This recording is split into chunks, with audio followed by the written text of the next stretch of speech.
For this part I want to cover collision maps and Toadstool. For the collision map I've prepared this thing. I will import this now and then I will show some problems that you might not expect with this thing.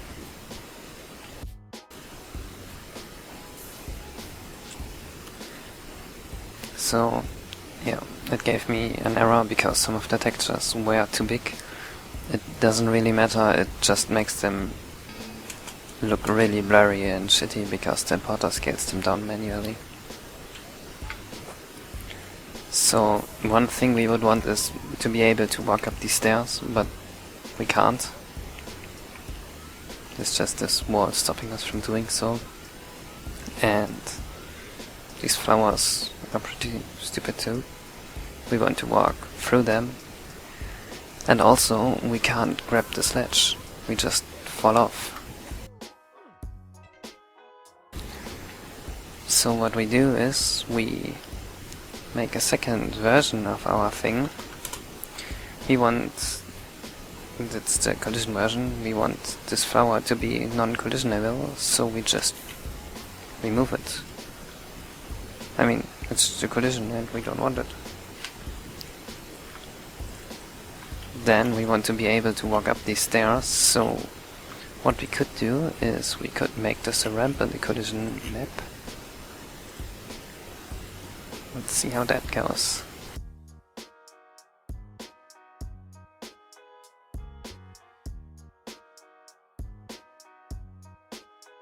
We don't really need textures in this either, because we won't see it, this is just a collision map. And then we want to make the ledges grabbable, so for that I will make these edges straight down.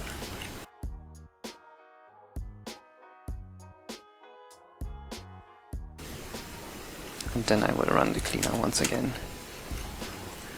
So I will export this as alpha UVA. No particular reason for that. I just have to make sure to select it over here. And if I now import it, it will all be just as we... oops, wrong one. Just as we wished it would be.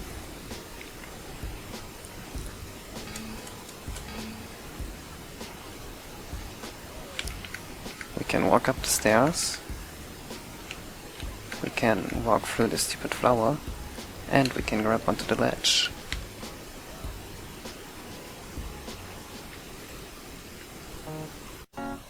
So for Toadstool, the first barrier is you have to click into this once. There's no hint for it, you have to click into it once, otherwise it won't do anything. The screen pretends to be a loading screen, but it really isn't. So select your ROM. I will go over all the buttons in order.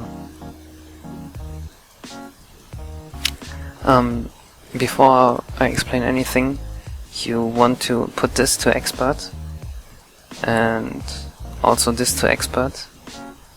It will happen just now.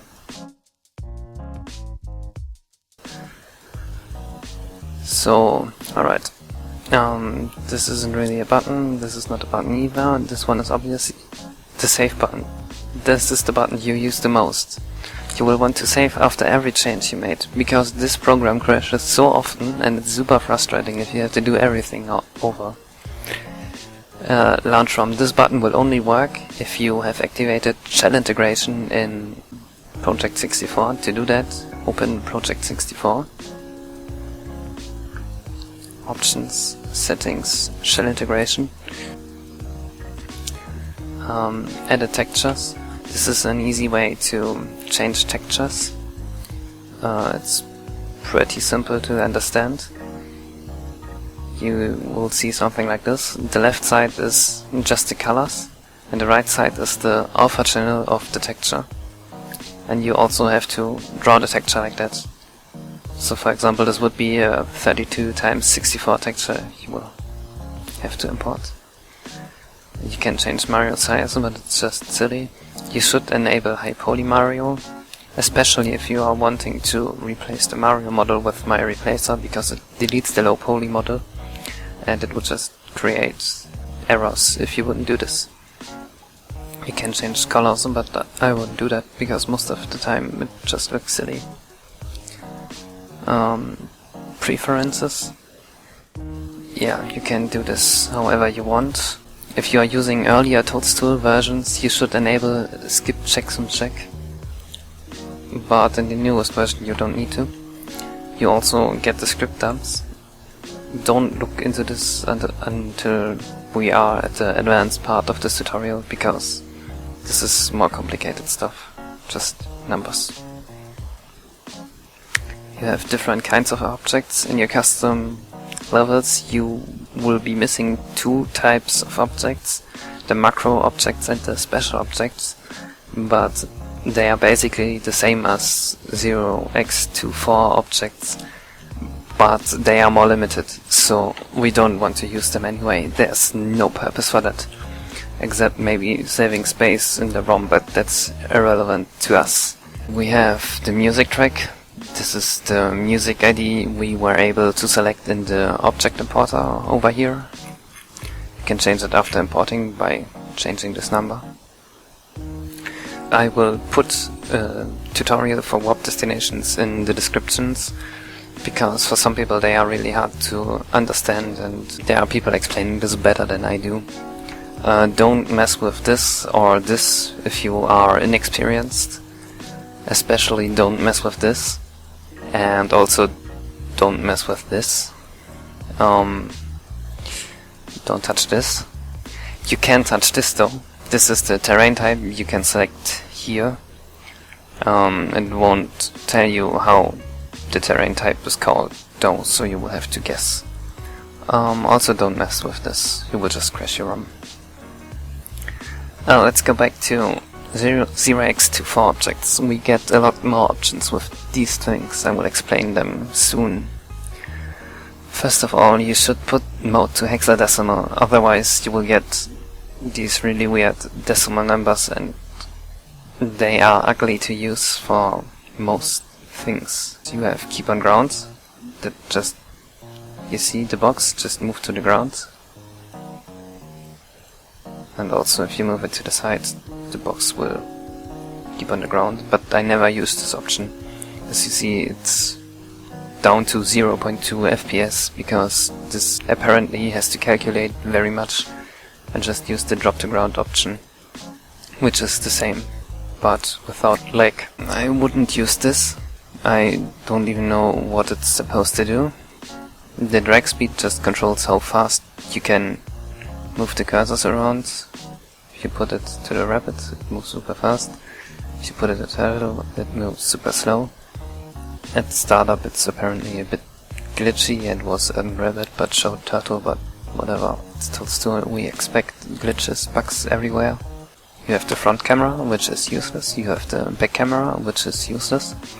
You have the top camera, which can be used in some situation. You can see the level from the top. Bottom camera is useless. Left camera is useless. Right camera is also useless. And you have the fly camera. You can move around with this in your level. You will almost never want to do this.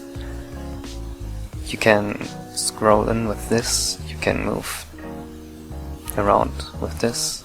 And change vision with this. If you put this on select object, you can select objects, but I don't have any screen. See? If you put it to rotate cam, you can't select objects.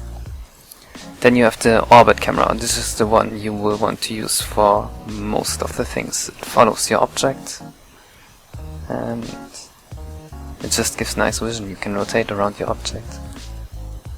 Super nice. Yeah, as you might have already noticed, this one allows you to move your object. Depending on the camera, it also changes the direction in which you are able to move. This is the up and down. This one rotates your object. I will put a model here so we can see this at least. This one is for Y-axis. This is for X and Z-axis. You have the camera. Yeah, I think I've already shown this enough. With the act option, you can control whether your object appears or not at the currently selected act. For example, if I put it like this, it would appear on the first, the third, the fourth, and the fifth act, but not on the second or the last act. I can do this however I want.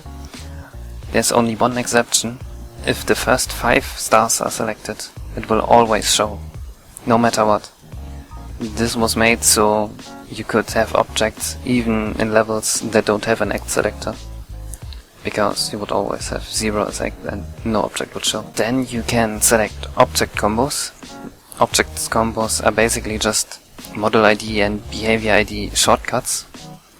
For example, if I put, let's see, flame red, it sets model ID to flame red and behavior ID to burning. You can also select model ID separately from a list of model IDs. Or I can alt click into this and put, for example, pipe, whatever I want. This is behavior IDs. You can also select either from a list, or you can put your own behavior ID in, but you will have to somehow know which behavior IDs you want. For that I gave a behavior scripts file on my Google site. I will link that one.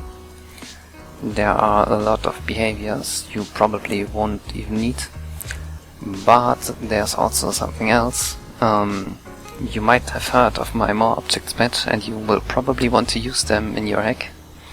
So someone made this compilation tool that basically shows all the model ID and behavior combos possible once you apply my patch.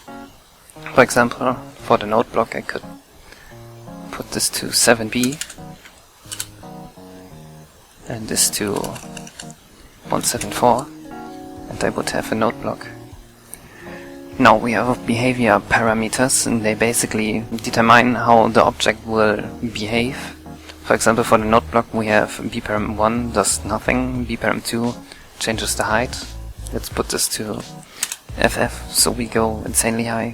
FF is the highest number, to 255. It goes... yeah, let's put the rotation back to 0, otherwise it will just look weird when I test it.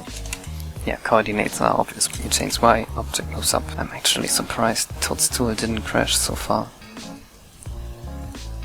Something you might notice with the objects from the more objects patch, they won't show up in Toadstool. That's also because Toadstool is pretty stupid. But don't worry about it, they will still work.